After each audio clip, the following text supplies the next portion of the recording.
चाणक्य नीति में कहा गया कि जहाँ मूर्खों का सम्मान नहीं होता, अन्न का भंडार भरा रहता है, पति पत्नी में कलह नहीं होती, वहाँ पर लक्ष्मी का निवास होता है।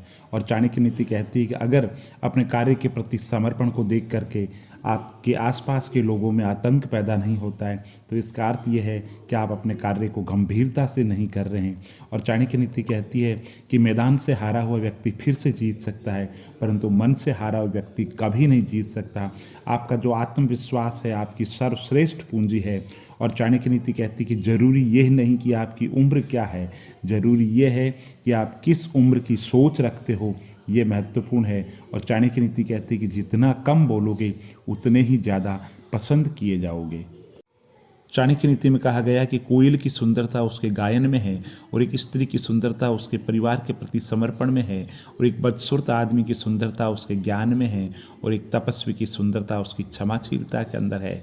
और चाणक्य नीति कहती है जो व्यक्ति अपने मित्रों को, रिश्तेदारों को छोड़ करके पराये लोगों को महत्व देता है, वे खुद एक दिन नष्ट हो जाता है। इसलिए चाणक्य नीति कहती है कि जीवन में जो सही मायने में जो अपने हैं, जो सही मायने में आपके दोस्त हैं, उनको बहुत ज़्यादा अहमियत दें।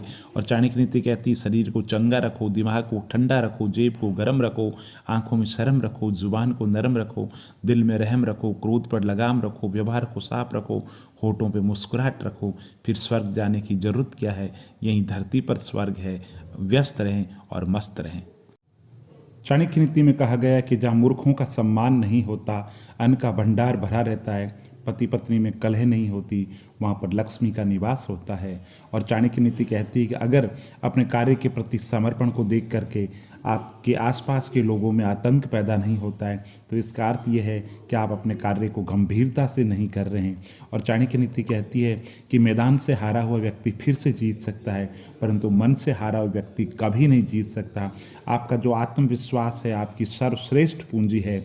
और चाणक्य नीति कहती है कि जरूरी यह नहीं कि आपकी उम्र क्या है, जरूरी यह है कि आप किस उम्र की सोच रखते हो, ये महत्वपूर्ण है। और चाणक्य नीति कहती है कि जितना कम बोलोगे उतने ही ज़्यादा पसंद किए जाओगे। चाणक्य नीति कहती कि जैसे ही भय आपके करीब आए, आप उस पर आक्रमण करके उसे नष्ट कर दीजिए। और इच्छाएं मनुष्य को जीने नहीं देती, और मनुष्य इच्छाओं को मरने नहीं देता। तुम समय को रोक नहीं सकते, परंतु समय को बर्बाद नहीं करना सदैव तुम्हारे नियंत्रण के अंदर है।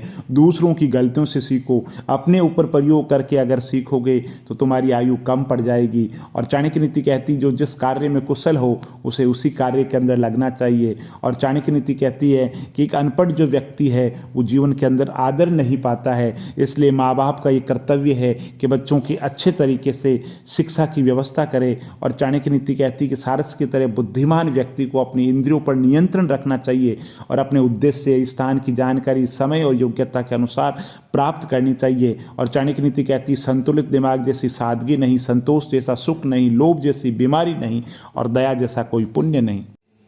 भगवान बुद्ध कहते हैं कि संसार दुखों की नगरी है।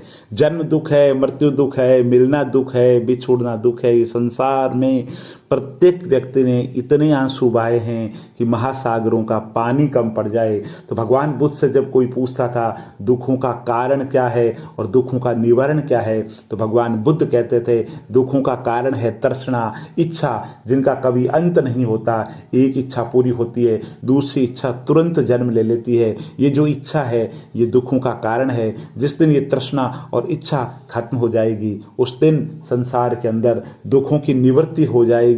इसलिए इंसान को चाहिए अगर सुखी रहना है तो तृष्णाओं का नाश कर दे, और सांसारिक जीवन में कम से कम नाश ना कर सके तो उनको जितना हो सके उतना कम कर दे। जितनी तृष्णा कम रहेगी उतना दुख कम रहेगा।